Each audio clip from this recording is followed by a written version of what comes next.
Bende Mataram. Audiobook, novel silat. Cerita, H. Praktikto. Bab 135. Dahulu ia pernah diajak Titisari mencari jejak Pangeran Bumi Gede. Biasanya orang pasti mengejar begitu saja. Tetapi Titisari tidaklah demikian. Setelah mencari ubek-ubekan beberapa waktu lamanya, ia lantas berhenti dan bersembunyi. Itulah akal yang jitu. Mencari orang yang sedang bersembunyi harus dilawan dengan bersembunyi pula. Teringat hal itu, lalu ia memutuskan hendak bersembunyi pula sambil mengintip. Tak terasa matahari telah tersembul di udara. Dataran ketinggian Gunung Cibugis masih diselimuti kabut. Hawa gunung luar biasa dinginnya. Sang Haji masih saja mendekam di balik batu dengan memasang telinganya. Entah sudah berapa jam ia menajamkan inderanya untuk menangkap suatu gerak atau suara. Namun keadaannya sunyi lengang. Apakah Surya Kusuma sudah menghilang dengan diam-diam? Ah, tak mungkin. Masakan pendengarannya tidak dapat menangkap bunyi langkahnya? Jangan lagi suatu langkah sedangkan suara napas seorang luka pun dapat ditangkap oleh pendengarannya yang tajam melebihi manusia lumrah. Tetapi sekitar ketinggian itu benar-benar sunyi senyap. Maka ia memberanikan diri untuk bergerak. Dengan menggunakan ilmunya tingkat tinggi, ia mengendap-endap memasuki terowongan. Baru beberapa langkah, mendadak ia mendengar suatu suara yang mencurigakan. Hati-hati ia melangkah maju.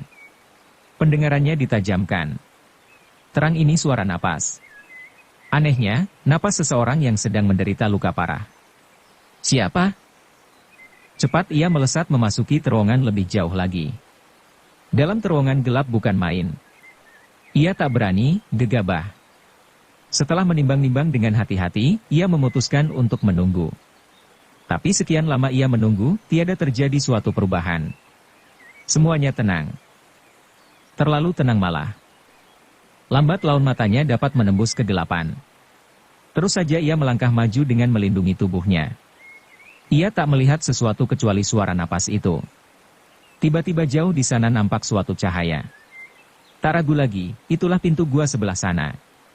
Cepat-cepat ia melangkah. Tatkala hampir sampai, ia melihat sesosok tubuh menggeletak tak berkutik. Sekiranya napasnya tak terdengar, pastilah ia mengira menemukan bangkai manusia. Alangkah terkejutnya, setelah ia mengenal siapakah yang menggeletak tak berkutik itu. Dialah Manik Angkeran.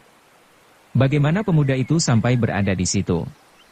Sang Haji tak tahu bahwa pemuda itu semalam memegang peranan penting. Setelah merangkak-rangkak ke sana kemari untuk mencari letikan api, ia terus membakar rumah yang berada di halaman gedung markas besar Himpunan Sangkuriang. Ia menunggu sampai api menyala benar. Kemudian dengan merangkak-rangkak ia menjauhi. Dalam hati ia sudah memutuskan hendak minggat. Tatkala dibawa mendaki dataran tinggi, sedikit banyak ia mengenal lika-liku jalannya. Tetapi begitu sampai di terowongan yang pertama, tenaganya sudah habis ludes. Tak dikehendaki sendiri, ia jatuh pingsan. Sang Haji terus memapahnya keluar gua. Dengan hati-hati ia meletakkan tubuh Manik Angkeran di atas rerumputan. Kemudian menyalurkan hawa saktinya. Sebentar saja, Manik Angkeran siuman kembali. Tapi, begitu menjenakkan mata, mendadak memekik tinggi. Cepat Suhanda! Terang sekali, pemuda itu mengigau. Semenjak Atika dibawa lari Suhanda, pikirannya selalu ada padanya. Karena itu, begitu memperoleh kesadarannya kembali nama Suhandalah yang terlintas dalam benaknya untuk yang pertama kali. Untung, Sang Haji kenal siapa yang disebut Suhanda. Ia tahu pula tentang diri Manik Angkeran sewaktu mengintip peristiwa yang terjadi di pertapaan Maulana Ibrahim.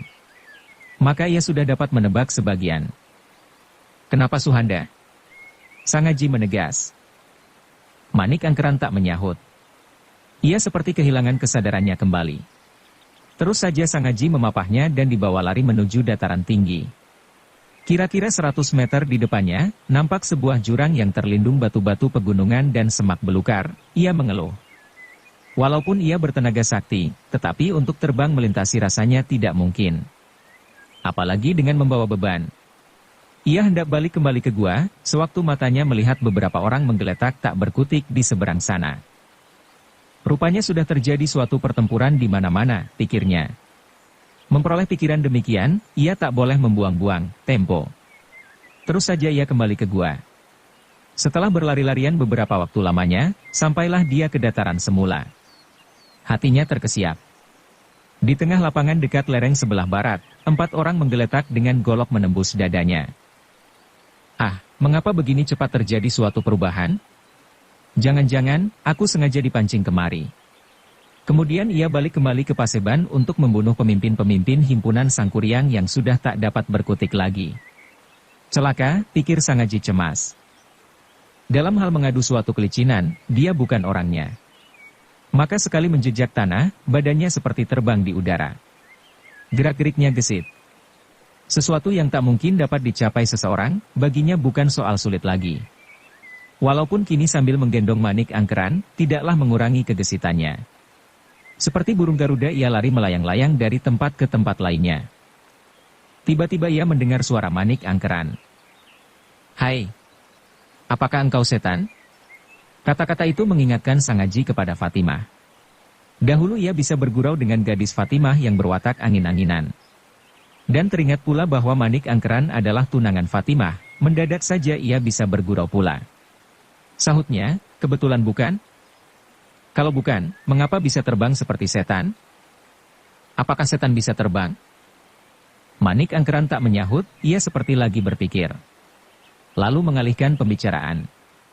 "Apakah kau seorang anggota himpunan Sangkuriang?" "Kebetulan bukan," sahut Sangaji masih bernada bergurau.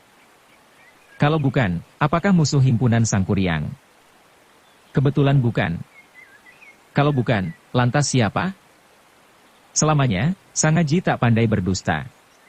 Apabila tadi bisa bergurau sebenarnya hanya tahan selintasan saja. Setelah itu kembali kepada wataknya yang asli. Katanya, "Aku berasal dari Jawa Tengah, meskipun semenjak kanak-kanak aku berada di Jakarta." Baru sampai di situ, Manik Angkeran menggeliat. "Hai, benarkah engkau dari Jawa Tengah?" "Benar." "Kemudian menetap di Jakarta." 2 tahun yang lalu aku merantau di Jawa Tengah. Secara kebetulan pula aku berkenalan dengan seorang gadis yang menolong jiwaku. Gadis itu bernama Fatimah." Mendengar Sangaji menyebut nama Fatimah, Manik Angkeran menggeliat kembali. Menegas, "Fatimah." "Iya, Fatimah." Manik Angkeran berpikir sejenak. Lalu berkata, "Memang banyak orang bernama Fatimah." "Benar. Tapi Fatimah itu adik guruku yang bernama Wirapati," kata Sangaji. Mendengar keterangan ini, Manik Angkeran benar-benar terkejut. Baru saja ia hendak membuka mulut, Sangaji berkata lagi, "Secara kebetulan, aku bersahabat dengan beberapa pendekar himpunan Sangkuriang. Lalu aku diundangnya kemari. Secara kebetulan aku melihat suatu malapetaka. 7 orang pemimpin himpunan Sangkuriang nyaris dalam bahaya." "Iya, aku tahu. Mereka kena pukulan gelap," potong Manik Angkeran. "Bagaimana kau tahu?" Sangaji heran. "Secara kebetulan aku berada di sana," sahut Manik Angkeran. Lalu ia menceritakan pengalamannya dengan singkat tentang peranan Surya Kusuma. "Dia lari, sewaktu aku tiba," kata Sangaji. "Dia kukejar. Kukira ia bersembunyi di dalam gua. Tetapi yang kutemukan adalah engkau. Mengapa engkau sampai berada di dalam gua?" Baru Manik Angkeran hendak menyahut, tiba-tiba suatu kesiur angin menyerang dari balik batu dengan dibarengi bentakan keras. "Siapa?" Sangaji tak sempat meladeni. Melihat beberapa orang menggeletak tak berkutik di sana-sini, ia mencemaskan nasib pemimpin-pemimpin himpunan Sangkuriang. Kalau saja Inu Kertapati dan kawan-kawannya sudah berhasil mengusir kawannya penyerbu, tak apalah. Tapi apabila tidak, itulah bahaya. Padahal gedung markas besar sudah terbakar separuh lebih. Karena mencemaskan nasib mereka, ia hanya mengibaskan tangan. Maka terdengarlah suara jeritan sekali dan tersusul robohnya seseorang. Sangaji tercengang, ia menoleh dan di sana menggeletak seorang tua berpakaian hitam lekam. Melihat pemandangan itu, barulah Sangaji tersadar. Lantaran pikirannya terpusat pada rasa cemas, dengan tak disadari ia sudah menggunakan tenaga luar biasa kuat. Dan tiba-tiba Manik Angkeran yang berada dalam gendongannya berseru nyaring sambil menuding, "Lihat! Bukankah dia?" Oleh bunyi seruan itu, Sangaji menghampiri orang itu. Ternyata dia adalah Surya Kusuma. Tadi ia memang geram kena dipermainkannya. Tetapi setelah dengan tak sengaja membunuhnya, timbullah rasa sesalnya. Maka cepat-cepat ia menurunkan manik angkeran di atas tanah. Kemudian dengan membungkuk ia mencoba menolong Surya Kusuma. Maaf, aku sungguh menyesal sekali. Biarlah. Ia terus mengulurkan tangannya hendak menyalurkan tenaga saktinya. Tak terduga Surya Kusuma ternyata tangkas. Sekonyong-konyong kakinya mendepak perut Sangaji dengan tenaga sekuat-kuatnya. Serangan itu datangnya tak terduga sama sekali. Selain itu, sangat cepat. Sangaji tak sempat mengelak atau menangkis. Satu-satunya jalan yang dapat dilakukan hanya menggelembungkan perutnya. Tahu-tahu tubuh Surya Kusuma mencelat sendiri dan jatuh jungkir balik menghantam sebuah batu yang tak terduga Surya Kusuma ternyata tangkas. Sekonyong-konyong kakinya mendepak perut Sangaji dengan tenaga sekuat-kuatnya. Mencongak di antara rumputan. Darah segar menyembur dari kepala dan dadanya. Dan Surya Kusuma tewas pada waktu itu juga. Itulah akibat tenaga sakti Sangaji yang bekerja secara wajar manakala kena pukulan dahsyat dari luar. Hebatnya tak dapat diperkira. Kirakan, Surya Kusuma bukannya seorang pendekar murahan. Ia adik Ratu Bagus Boang. Ilmu kepandaiannya sejajar dengan para raja muda himpunan Sangkuriang. Namun kena tangkisan tenaga sakti warisan Pangeran Semono, tenaga saktinya yang dikumpulkan semenjak puluhan tahun yang lalu, tergempur hancur. Dan tubuhnya terpental tinggi di udara. Kemudian secara kebetulan pula jatuh di atas batu. Maka habislah riwayat seorang pendekar sakti yang pernah menggoncangkan bumi Banten pada zaman Ratu Bagus Boang. Pada saat itu terdengarlah sorak-sorai dan suara gemerincingnya senjata. Sangaji tak sempat lagi mengurusi jenazah Surya Kusuma. Ia menyambar tubuh Manik Angkeran kembali dan melesat ke arah gedung markas besar himpunan Sangkuriang. Gedung markas besar himpunan Sangkuriang hampir termakan api seluruhnya. Waktu itu api sudah padam. Namun asapnya masih mengepul ke udara. Apabila angin datang melanda, dinding dan tiang yang sudah menjadi hangus rontok berguguran. Gedung itu sendiri terletak di atas lapangan terbuka pada suatu dataran ketinggian, yang dipagari jurang serta tebing tinggi. Maka tidaklah sembarang orang dapat tiba di sana. Lantaran tiada jalan penghubungnya, kecuali terowongan-terowongan rahasia yang hanya diketahui oleh pemimpin-pemimpin himpunan Sangkuriang tertentu. Sekarang kira-kira 100 meter di halaman Paseban, ternyata penuh dengan manusia. Terbagi menjadi dua bagian. Bagian barat terdiri dari pihak himpunan Sangkuriang. Bagian timur terdiri dari mereka yang datang meluruk ke Gunung Cibugis. Pakaian mereka berlepotan darah. Terang mereka menderita luka. Tetapi yang berada di bagian barat lebih menyedihkan lagi. Hampir seluruhnya tak dapat berdiri lagi. Mereka berbahan atau berjongkok dengan pakaian compang-camping serta berlepotan darah yang kadang-kadang masih saja tergelimang darah segar. Maka kini menjadi jelaslah apa sebab dataran gedung markas besar bisa teraba kaki manusia-manusia yang datang dari luar. Dalam pertempuran semalam sampai dini hari, mereka kena desak sampai terpaksa memasuki terowongan rahasia. Dan dari sana mereka didorong lagi memasuki dataran gedung markas besar. Melihat hancurnya gedung markas besar, siapa saja tahu bahwa riwayat himpunan Sangkuriang tinggal menunggu saat ajalnya belaka. Pada kebelat-kebelat tertentu nampak beberapa kelompok manusia siap dengan senjatanya masing-masing. Mereka tinggal menunggu perintah pembasmian babak terakhir. Sekali pandang, Sangaji melihat Tatang Sontani, Dadang Wiranata, Tubagus Simuntang, Otong Surawijaya, Dwi Jendra, Walisana dan Ratna Bumi berada di antara orang-orang yang berbahan oleh lukanya masing-masing. Melihat keadaannya, masih saja mereka belum bisa bergerak. Di tengah lapangan nampaklah dua orang yang sedang bertarung mati-matian. Lantaran mereka semua sedang mencurahkan segenap perhatian kepada jalannya pertarungan, masuknya Sangaji dan Manik Angkeran ke lapangan itu tiada yang mengindahkan. Perlahan-lahan Sangaji membimbing Manik Angkeran menyelusup di belakang deretan manusia yang merupakan pagar arena. Dengan seksama ia memperhatikan mereka yang bertarung. Dua orang laki-laki bertangan kosong. Meskipun demikian, pukulannya menerbitkan kesiur angin sampai menjangkau jarak 10 langkah lebih. Itulah suatu tanda bahwa mereka berdua termasuk pendekar kelas atas. Kedua orang itu bergerak terus.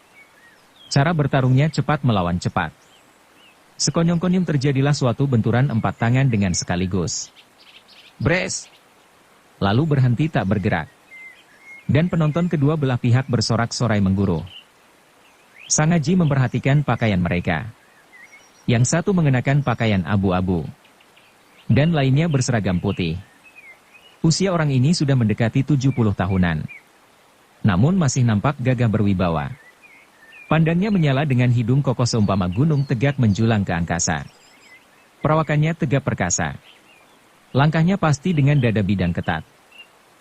Diam-diam Sang Haji membatin, di dalam himpunan Sangkuriang ternyata masih ada seorang pendekar begini gagah, garang dan berwibawa.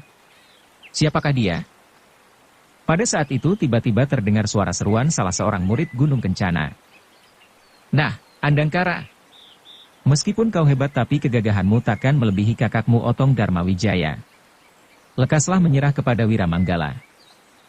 HM, mana bisa, damprat pihak himpunan Sangkuriang. Kalau kau mengharapkan agar Pangeran Andangkara menyerah kepada anak murid Watu Gunung, HM, itu terlalu pagi. Mendengar Andangkara disebut sebagai adik Otong Darmawijaya alias Ki Tunjung Biru, hati Sang Haji terkesiap. Kiranya dia adik Ki Tunjung Biru, hati Sang Haji tergerak. Dan seketika timbul rasa kagum kepada Andangkara. Teringat betapa kasih Ki Tunjung Biru kepadanya, ingin ia melesat masuk ke arena membantu Andangkara. Tetapi terhadap Watu Gunung Guru Wiramanggala, ia menghormati pula. Meskipun dahulu ia pernah mengadu kepala namun hal itu disebabkan lantaran terbawa luapan nafsunya belaka. Ia mengira Watu Gunung mencelakai gurunya, Wirapati. Dalam pada itu kedua jago Andangkara dan Wiramanggala masih saja terlengket kedua tangannya. Masing-masing mendorong dan bertahan. Beberapa saat kemudian, kedua belah pihak mengeluarkan gelembung asap. Suatu tanda bahwa tubuhnya mulai panas, lantaran mengeluarkan tenaga berlebih-lebihan di udara pegunungan yang dingin. Itulah suatu bukti pula, bahwa kedua belah pihak bertahan mati-matian. Yang satu adalah Raja Muda Himpunan Sangkuriang, Sang Andangkara.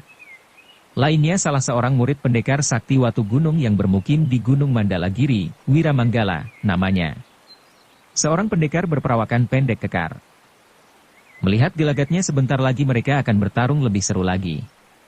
Sekarang, mereka sedang menunggu keputusan siapakah yang memiliki tenaga sakti paling dahsyat. Semua penonton baik dari pihak himpunan Sangkuriang dan ketujuh aliran yang meluruk ke Gunung Cibugis, menahan napas. Sudah barang tentu mereka menjago-jagonya masing-masing. Kedua pihak sadar, bahwa pertarungan mati-matian itu menentukan mati serta hidupnya himpunan Sangkuriang. Kalau Andangkara kalah, maka mereka yang meluruk berhak membasmi gedung markas besar himpunan Sangkuriang beserta segenap penghuninya.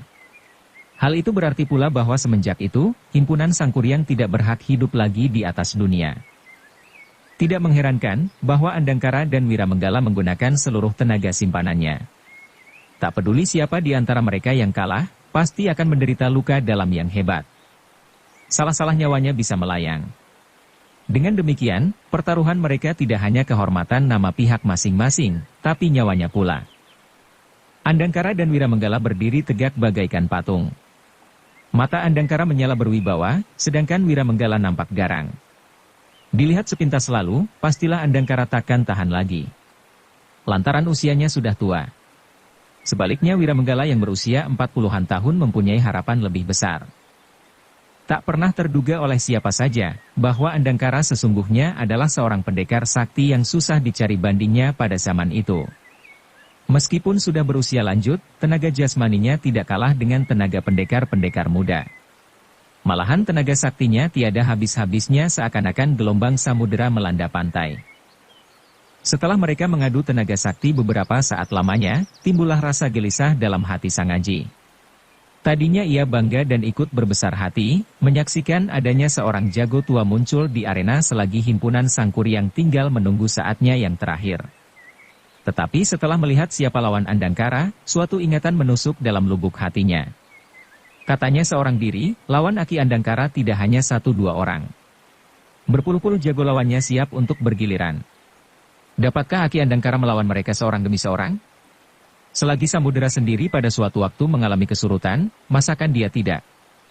Dan kalau sampai Aki Andangkara tewas kehabisan tenaga di depan hidungku, bagaimana kelak aku mempertanggungjawabkan kepada Aki Tunjung Biru? Sebaliknya lawan Aki Andangkara sekarang ialah murid pendekar Watu Gunung yang terkenal di seluruh Jawa Barat.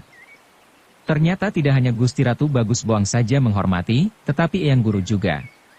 Dahulu sewaktu datang mengunjungi hari ulang tahun, Eyang Guru sampai memerlukan menjemput sendiri di Paseban.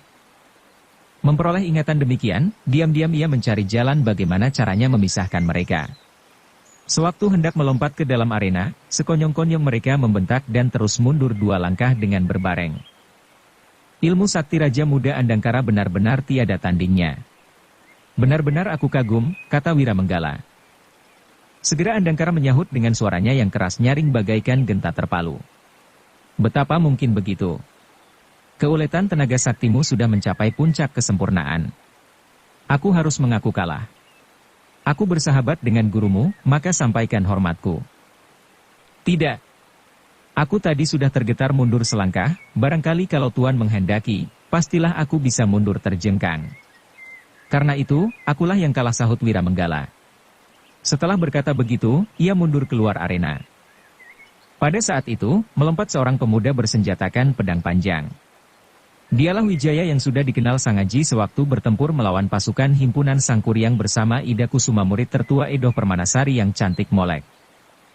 Andangkara, kau boleh mengaku seorang raja muda. Kau boleh berusia tua yang kenal pula dengan guruku. Namun sudah berapa ratus orang menjadi korban anak buahmu, tidak terhitung.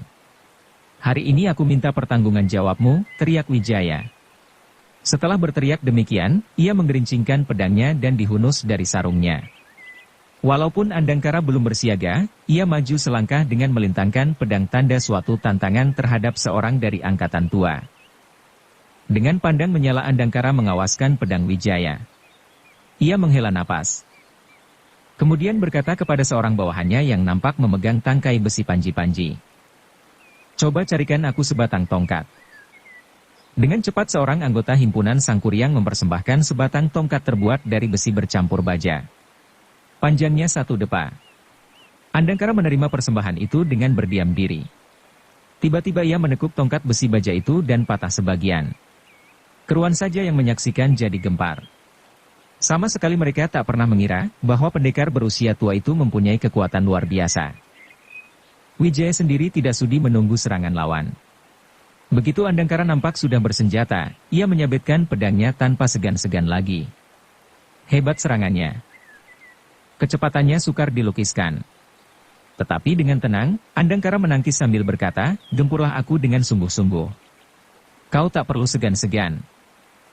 Beberapa jurus sudah lewat. Cara mereka menggunakan senjatanya masing-masing jauh berbeda. Pedang Wijaya bergerak sangat cepat. Indah sekali dalam penglihatan dan menerbitkan suara berderum sampai murid-murid Edoh Permanasari yang biasanya bangga kepada ilmunya sendiri, diam-diam menjadi kagum. Sebaliknya gaya Andangkara justru nampak ayal-ayalan. Gerak-geriknya lamban. Ia hanya mengemplang ke sana kemari dengan kurungan tongkatnya. Kadang-kadang menyodok ke kiri atau ke kanan. 20 jurus telah lewat. Permainan Wijaya tidak kendor, tapi malahan menjadi semakin gesit, tangkas dan cepat. Jurus-jurusnya sangat berbahaya. Maka pantaslah apa sebab pendekar Watu Gunung terkenal di seluruh Jawa Barat sebagai orang sakti yang disegani lawan.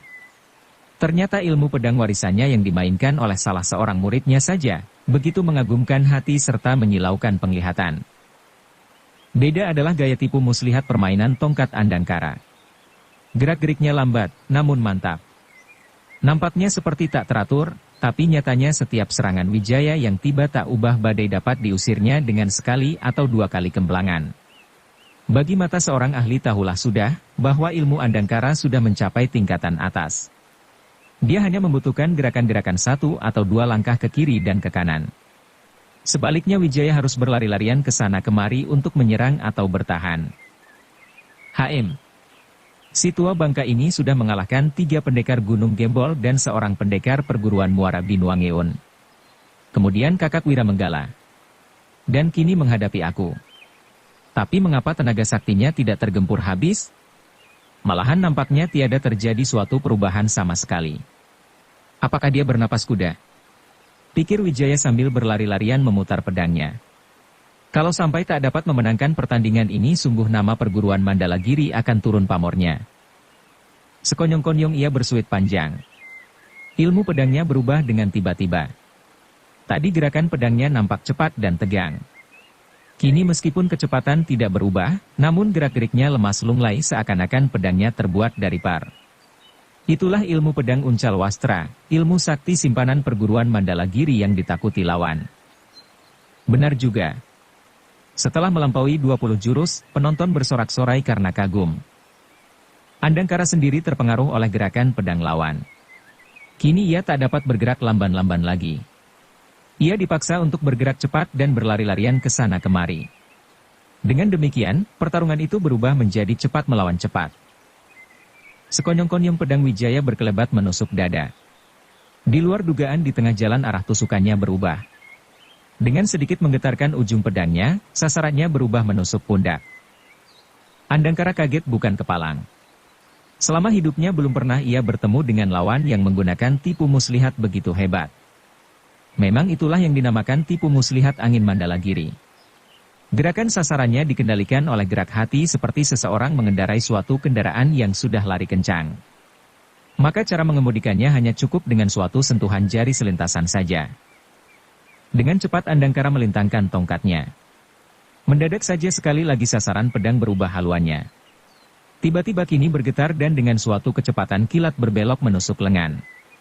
Cres! Andangkara tidak gugup, meskipun kaget. Dengan cepat pula tangannya mencengkeram. Tongkatnya dikibaskan. Tahu-tahu pedang Wijaya terpental di udara. Sewaktu Wijaya maju hendak menyambar pedangnya, tongkatnya menyodok pundak. Dan pedang Wijaya dapat direbutnya. Melihat Andangkara dapat merebut pedang Wijaya, anak murid Mandalagiri terkejut. Mereka kagum pula terhadap kegesitan Andangkara. Tetapi sebaliknya, Andangkara tiada nampak bergembira bisa merebut pedang. Dengan menghela napas ia mengangsurkan pedang itu kepada pemiliknya. Kemudian memeriksa lengannya yang sudah berlepotan darah.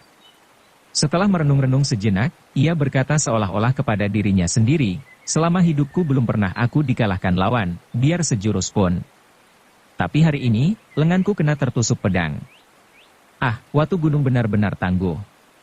Dalam seumur itu, masih bisa mencipta ilmu tipu muslihat luar biasa bagusnya. Sebaliknya, Wijaya tetap berdiri tertegun, walaupun lawan memuji ilmu ciptaan gurunya, ia tahu, Andangkara melindungi jiwanya. Kalau bermaksud jahat, nyawanya pada saat itu sudah terbang menjadi setan. Maka setelah tertegun-tegun beberapa saat lamanya, ia maju membungkuk hormat seraya berkata, sungguh. Dengan ini perkenankan aku mengaturkan rasa terima kasih tak terhingga. Andangkara tidak melayani. Tangannya yang sebelah masih saja lencang mengangsurkan pedang rampasan kepada pemiliknya. Tetapi Wijaya tak sudi menerima pedangnya kembali. Kata pendekar muda itu, pedang sudah terampas. Itu artinya, aku kalah secara mutlak. Setelah berkata demikian ia melompat keluar gelanggang. Dalam pada itu, Sang Haji segera merobek lengan bajunya untuk pembebat luka Andangkara. Tapi sebelum bergerak, Manik Angkeran sudah mendahului masuk gelanggang.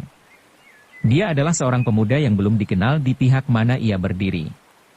Pihak pendatang mengira, Manik Angkeran adalah salah seorang anggota himpunan Sangkuriang yang memasuki gelanggang untuk menolong mengobati luka majikannya. Sebaliknya Andangkara mengira, bahwa pihak lawan sudah mengirimkan jasa-jasa baiknya dengan memerintahkan salah seorang bawahannya menolong mengobati lukanya. Dengan demikian, masuknya Manik Angkeran ke dalam gelanggang tidak menimbulkan masalah baru. Hanya Tatang Sontani dan rekan-rekannya kenal siapakah dia. Melihat dia nampak sehat, hati mereka bersyukur. Terima kasih, kata Andangkara kepada Manik Angkeran. Kemudian mengangguk kecil kepada pihak pendatang. Terang, ia mengira merekalah yang mengirim Manik Angkeran untuk menolong membebat lukanya.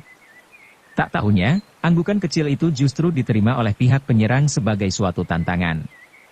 Keruan saja, begitu lengan Andangkara sudah terbebat serta Manik Angkeran sudah kembali ke tempatnya semula, melompatlah Kusuma Winata, kakak seperguruan Wijaya ke dalam gelanggang. Kusuma Winata adalah seorang pendekar berperawakan ramping. Orangnya ganteng, bermata bulat tajam serta gerak-geriknya sopan. Dia murid tertua pendekar sakti Watu Gunung. Dikirim ke dataran tinggi Gunung Cibugis untuk mewakili gurunya dalam pembasmian himpunan Sangkuriang sebagai suatu pembuktian setia kawan. Melihat masuknya seorang pendekar yang segar bugar, sedangkan Andangkara sudah nampak payah akibat lengannya terluka, timbullah suatu gugatan dalam hati nurani Sang Aji. Terus saja ia berseru, "Ini tidak adil. Sungguh tidak adil. Masakan seorang yang sudah berusia lanjut dipaksa untuk bertempur melawan deretan lawan secara bergiliran?" Semua orang kecuali Tatang Sontani dan rekan-rekannya tiada yang mengenal Sang Aji. Karena itu, Kusuma Winata mengira Sang Aji adalah seorang pendekar muda himpunan Sangkuriang yang tidak termasuk hitungan untuk ikut serta mempertahankan nasib mati dan hidupnya himpunannya. Lalu ia mengangguk kecil sambil berkata ramah, ujar saudara kecil benar. "Memang tidak adil, kami memaksa Tuanku Andangkara bertempur secara bergilir. Namun ini mengenai suatu penentuan hidup dan matinya himpunan Sangkuriang. Kalau kami kalah, kami akan segera meninggalkan dataran ini. Entahlah saudara-saudara yang lain." Andangkara tidak segera bersiaga. Pandang matanya beralih kepada rekan-rekan seperjuangannya. Tatang Sontani, Dadang Wiranata, Tubagus Simuntang, Dwi Jendra, Walisana, Ratna Bumi dan Otong Surawijaya lumpuh tak dapat berkutik. Hal itu berarti bahwa tenaga mereka tak bisa diharapkan. Kecuali dirinya seorang, tiada lagi yang bisa diajak mempertahankan kelangsungan hidup himpunan Sangkuriang warisan Gusti Ratu Bagus Boang. Ia tahu, musuhnya kali ini bukan sembarang pendekar. Siapa yang dapat menandingi Kusuma Winata murid tertua pendekar sakti Watu Gunung selain darinya sendiri? Tetapi ia baru saja habis bertanding melawan 6 orang pendekar. Benar ia dapat mengalahkan, tetapi tidaklah berarti bahwa dia sanggup mengalahkan jumlah pendekar yang menggeruduk dataran tinggi himpunan Sangkuriang seorang demi seorang. Apalagi kini lengannya sudah terluka. Tenaganya pun sudah terasa berkurang pula. Tatkala itu terdengarlah suara nyaring seorang anggota perguruan Gunung Kencana. "Andangkara, sendi kekuatan himpunan Sangkuriang kini sudah hancur lebur. Apa faedahnya kau menjual nyawamu? Lekaslah menyerah. Hayo kawan-kawan, kita hancurkan sisa gedung markas besar itu." Seruan anak murid satu Gunung Kencana segera mendapat persetujuan dari sekutu-sekutunya. Pendekar Gunung Gilu yang bernama Alang-Alang Cakra Sasmita menyahut, "Bagus. Mari kita basmi bersama noda dunia ini. Teman-teman seperjuangan, dengarkan. Manakala himpunan Sangkuriang sudah tersapu bersih dari muka bumi, rakyat Jawa Barat akan bisa tidur nyenyak dan makan enak. Tidak seperti sekarang. Mati tidak, hidup pun tidak." Anak-anak murid Gunung Aseupan, Gunung Gembol dan Muara Binuangeun bersorak bergemuruh. Malahan salah seorang pemimpin pasukan berteriak nyaring. "Mengapa memberi kesempatan kepada bangsat untuk menyerah hidup-hidup? Jangan kepalang tanggung. Basmi. Sembelih. Atau suruh mereka membunuh diri. Dengan begitu kita tak usah bersusah payah lagi." Mendengar suara sorak gemuruh dan bunyi seruan lawan, sadarlah Andangkara bahwa mati dan hidupnya himpunan Sangkuriang benar-benar berada di atas pundaknya. Maka diam-diam ia mengumpulkan tenaganya kembali. Tetapi luka di lengannya itu benar-benar mulai mengganggu pernapasannya. Bahkan urat-uratnya terasa menjadi nyeri. Ia mengamat-amati pendekar Kusuma Winata. Dia dalam keadaan segar bugar. Sebagai murid tertua, pastilah sudah hampir mewarisi seluruh kepandaian gurunya. Sayang, tenaganya sendiri sudah banyak berkurang. Sebaliknya rekan-rekannya ketujuh raja muda himpunan Sangkuriang terang tak dapat diajukan untuk bertanding mengukur kekuatan lawan. Maka timbullah perkataannya di dalam hati, "Kalau aku mati sudah semestinya. Apa arti selembar nyawaku? Tetapi bila matiku membawa pula keruntuhan himpunan Sangkuriang, benar-benar terkutuk." Dalam pada itu, terdengar Kusuma Winata berkata seperti menggurui. "Tuanku Andangkara, semenjak Ratu Fatimah bertahta di atas singgasana Kesultanan Banten, Ratu Bagus Boang sudah merupakan duri bagi seluruh rakyat Jawa Barat. Beberapa ribu nyawa manusia yang tewas bergelimpangan di ujung pedang anak buah Ratu Bagus Boang, sudah tak terhitung lagi jumlahnya. Hanya saja, sepak terjang anak buah himpunan Sangkuriang tidak dapat dipertanggungjawabkan kepada tuanku Andangkara seorang. Karena itu, silakan tuanku membawa anak buah tuanku turun gunung. Kami tidak akan mengusik apalagi mengganggu lagi. Silakan." Mendengar ucapan Kusuma Winata, Andangkara tertawa terbahak-bahak. Sahutnya nyaring, "Maksud baik rekan Kusuma Winata kuresapkan dalam hati. Tetapi aku adalah salah seorang di antara raja-raja muda himpunan Sangkuriang. Dengan sendirinya anak didik Gusti Ratu Bagus Boang rekan Kusuma Winata. Himpunan Sangkuriang merupakan bendera kebangsaan. Tempat tumpuan hati nurani rakyat yang sadar akan arti keadilan, kebangsaan dan agama. Sekarang bendera kami akan kalian rusakkan. Akan kalian sapu dari muka bumi, untuk kalian persembahkan kepada company. Mana bisa aku akan bertopang dagu? Seumpama aku hidup sendiri di antara runtuhan bendera kebangsaan kami, apakah arti hidup demikian? Kami pun mempunyai cita-cita. Kami pun mempunyai pengucapan hati.